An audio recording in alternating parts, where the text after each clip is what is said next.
Welcome to Backstage with Kennedy.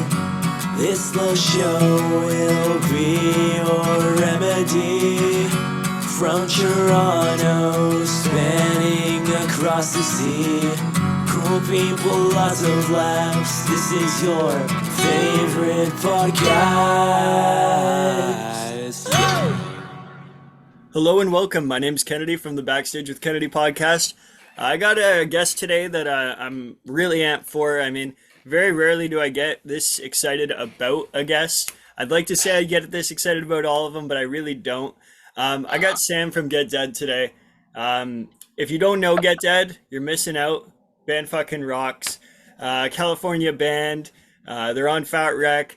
They absolutely rip. They bring the good vibes. They also bring songs that make you feel, and a little bit of slower stuff as well. But it's a really good mix, kind of something for everybody in that band's music. So, Sam, how you doing, man? What's new with you? What's going on?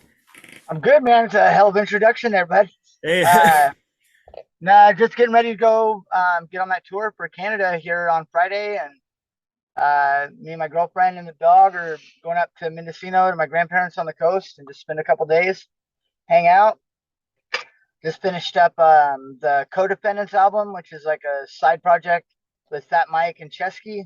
oh hell yeah! And we got like DOC from NWA and Nate No Face and just some really weird stuff, but that'll be coming out soon. So I'm psyched that's done. And yeah, man, that's about it. That's wicked. That sounds really dope. So speak of Fat Mike there, how did you meet Fat Mike? How did this all end up happening that you got on Fat Wreck? Were you guys buds before that started, or because I know he's very selective on even who he brings on Fat Wreck? No, it the way that we got on it is that I had gotten into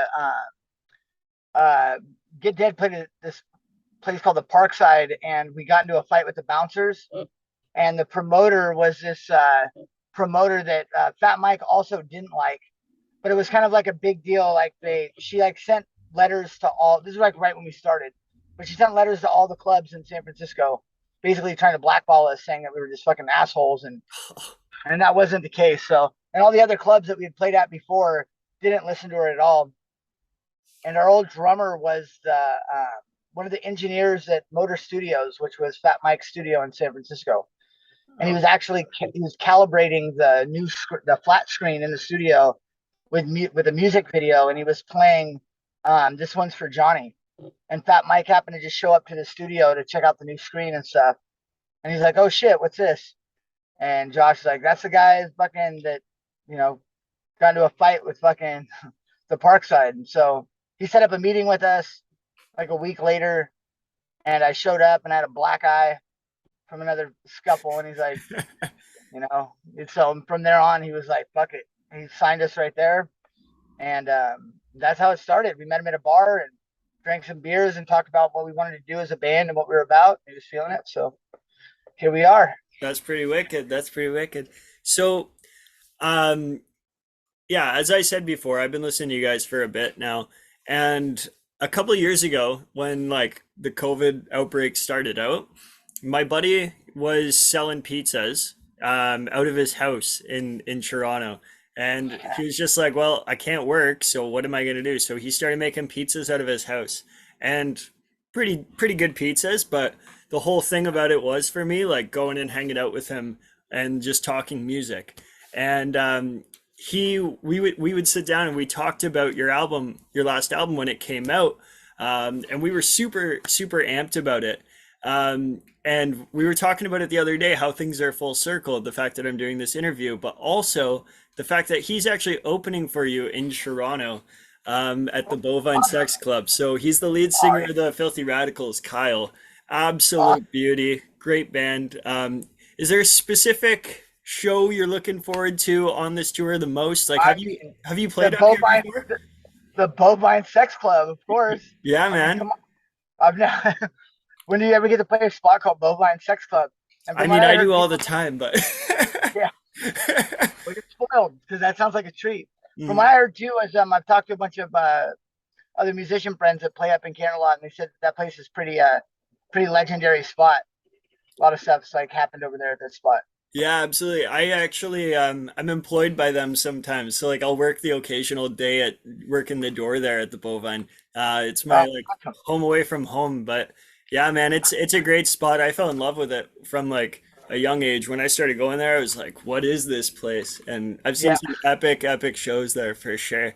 I saw Pears there recently and that was absolutely off the rails. yeah, man. That's a wild band to see, man. I love those guys. Yeah, Uh, especially in a small venue.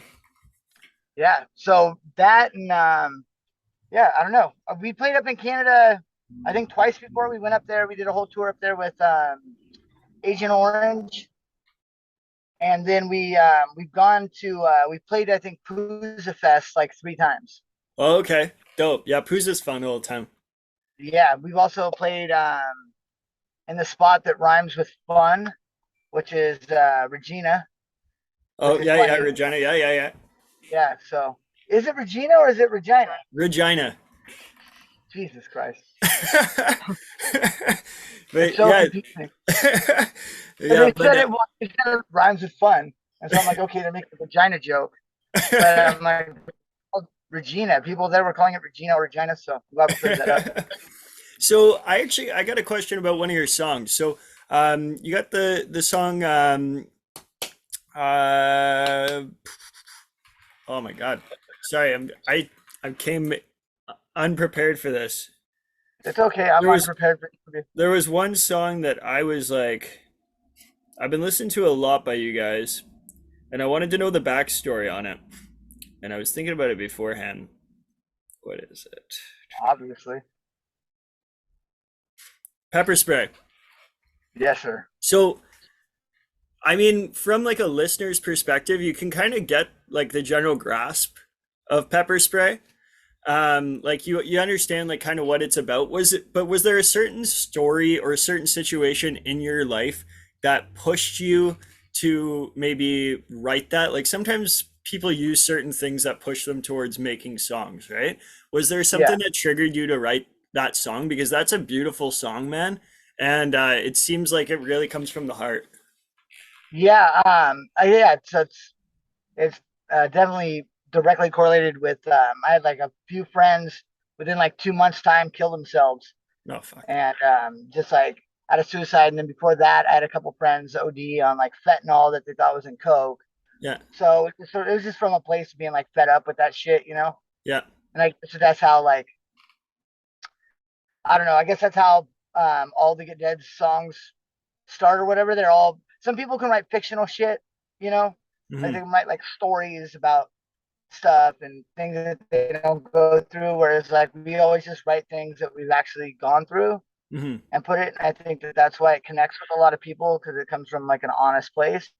But I mean, that's just I don't know. That's like therapy, I guess. Making songs, you know, that's how you like work that shit out because you have yeah. to, you know, you got I, to kind of just like say it or put it out into the world somehow. So I love that, man. I love that the honesty behind like the actual writing, you know? Like, yeah, a lot of people can make up shit, make up stories, but if you're writing from a place of like honesty, that's you can tell that in the music. There's that real aspect to it, right?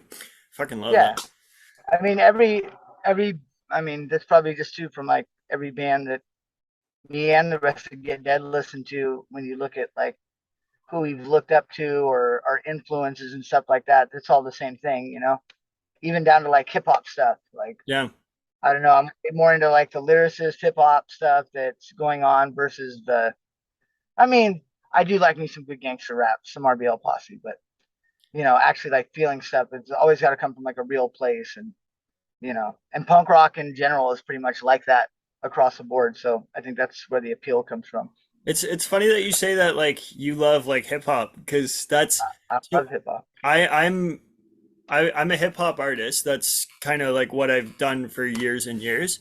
Me too. And the I second did I hip hop heard before. the second I heard your music, man, I was like, this guy likes hip hop because you could just tell by like some of your like your cadences and stuff like that. You could Oh tell yeah, that there's that inspiration straight up off that. Like I especially the did lyric. underground. I used to have a like an underground hip hop label. I did hip hop for many years when I was like through teenage years. up until I was like 24, 25 or something before I started doing punk rock stuff. Maybe even later than that. But yeah, and so like actually right now I'm working on a project that's just like to release some stuff to make some cash. But I've got like all like the old demos from my hip hop stuff under Louis Regal. So I'm gonna like put some like art pieces up that come with a cassette tape with it and like a QR code to download it. Hell So yeah. that'll be coming out soon. And that codependence thing that I'm doing with Chesky, who owns Fake Four, and he's just a and artist. He does hip hop, and I saw him play, and I was like, fuck, I want to make music with this dude. And then like a year later, he heard dancing. I said his name when I was in Bisbee, Arizona, and I was doing a podcast with another Canadian podcast, and they were Okay. asking me what kind of the hip hop that I listened to, and I said Chesky. One of his fans added me to him and was like, "Hey, this guy from Get Dead's but giving you a shout out." He checked out Dancing with a Curse, and like 2 weeks later, I think he flew out from Connecticut, and then we just like pretty much fucking didn't separate for like a full year and just made the whole codependence thing with Fat Mike, and now we're That's fucking in wicked. the middle of trying to release it. Yeah, like Well, if you you can get the got demo those, tape. sorry, go on. You can get the demo tapes for the codependent stuff at thisiscrimewave.com, and there's a PO box there. You got to send $7, and if you send $7, we'll send you a cassette tape. And then there's some videos on there and stuff, and Indecline did. And Hell check it yeah. out, man. It's pretty good. He's Are you bringing any of those to Chesky as Toronto? for hip hop. No, I don't even have any. I mean, I might. I think that they're supposed to be sending me like 4 or 5 of them. I don't even have one of these tapes. Uh, but they're supposed to be sending me 4 or 5 of them. I'm just not at home, so they might be there when I get home. If so, I'll definitely have them. But I'm gonna be Wicked. making this. I'll have that Louis Regal demo tape, but I can shoot you a when we're done with this, I can shoot you a link to the whole Codependence album, That'd be and you can wicked, check it out. man. That'd be Yeah, man. absolutely wicked. I would love that. I would love that. So, funny, like how I always say how small the punk scene is, and like how small like the punk world is. Like everybody seems to know each other in one way or another.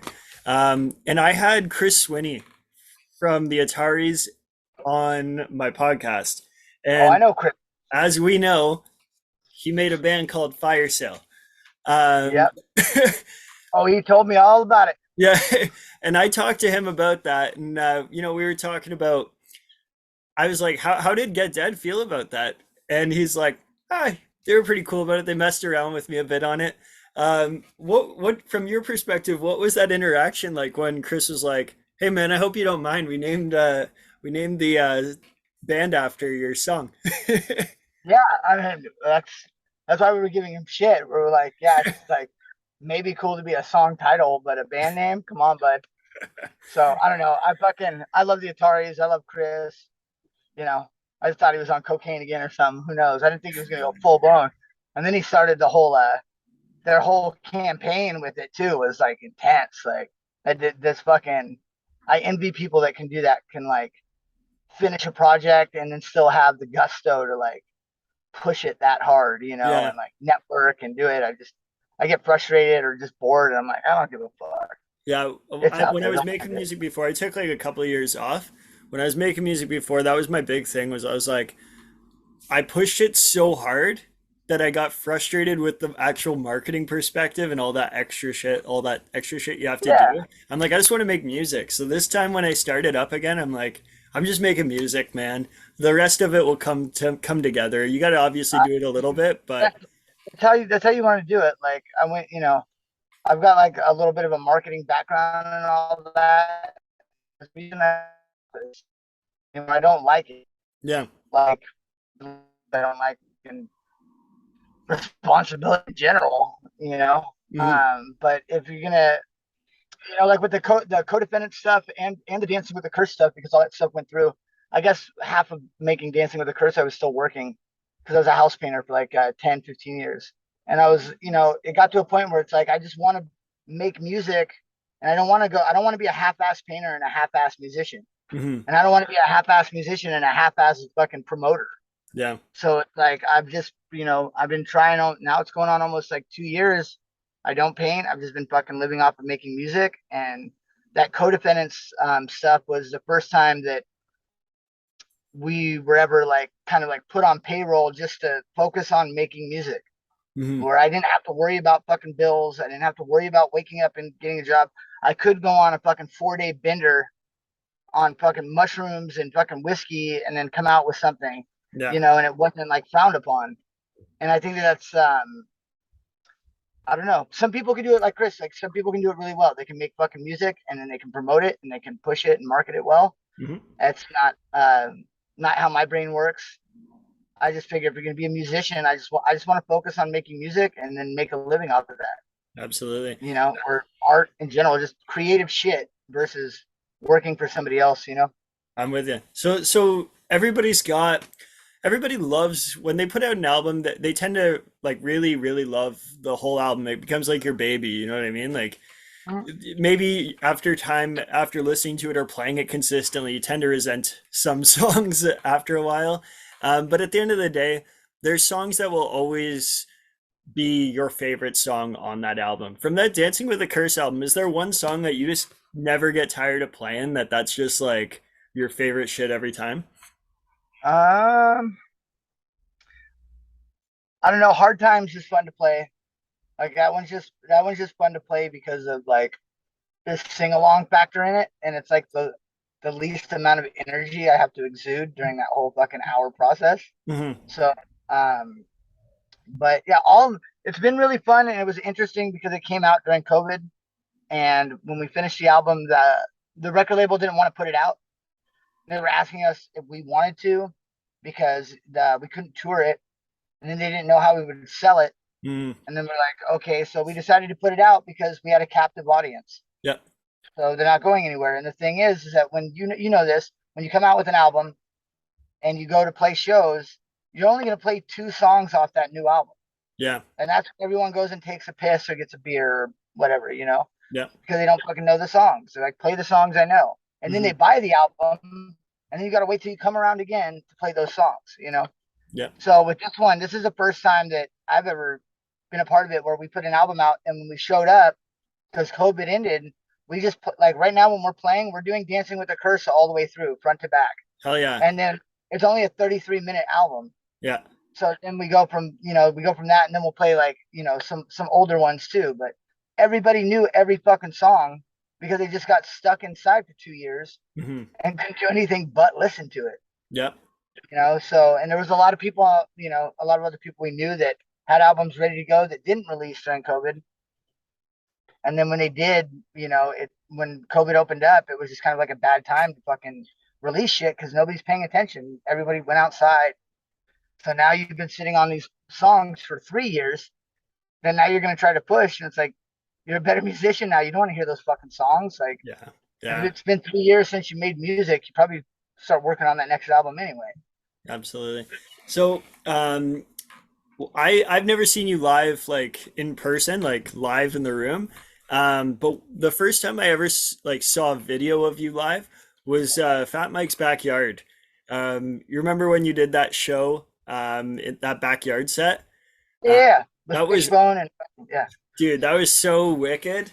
Um, yeah. I think that really pushed me to fall in love with your live performance and your music. I can't wait for you guys to come up north, so I can check this out. Um, I'm gonna wrap this interview up, but I highly, highly recommend. I know your bovine shows. All the pre-sales are sold out at this point, so Yes, it uh, is. people who want to go to that show, get your ass there early. Otherwise, you're not gonna be able to get in. And then all the other Oh, stops there's around tickets Canada, at the get door. there because this band's wicked, man. Yeah, are there ticket? There's tickets at the door for Bovine. Yeah, so there is tickets at the door, but it's very limited. So Oh, like, yeah, what's they like basically release like 20? a pre-sale, and then after that, you could just get in if you come early. Okay, but we'll push that before we get up there, man. Well, I'm excited. I'm excited to see you, man. And yeah, any other stops that you're gonna be at, people, please come out if you're listening to this in that area, because Get Dead, they fucking rock. Thanks so much, Sam. It's a pleasure I having you on appreciate the podcast, man. And it. I'll see you, and Anytime. we'll have a beer together when you're at the Absolutely. Bovine Art, brother. Fucking Moosehead, eh?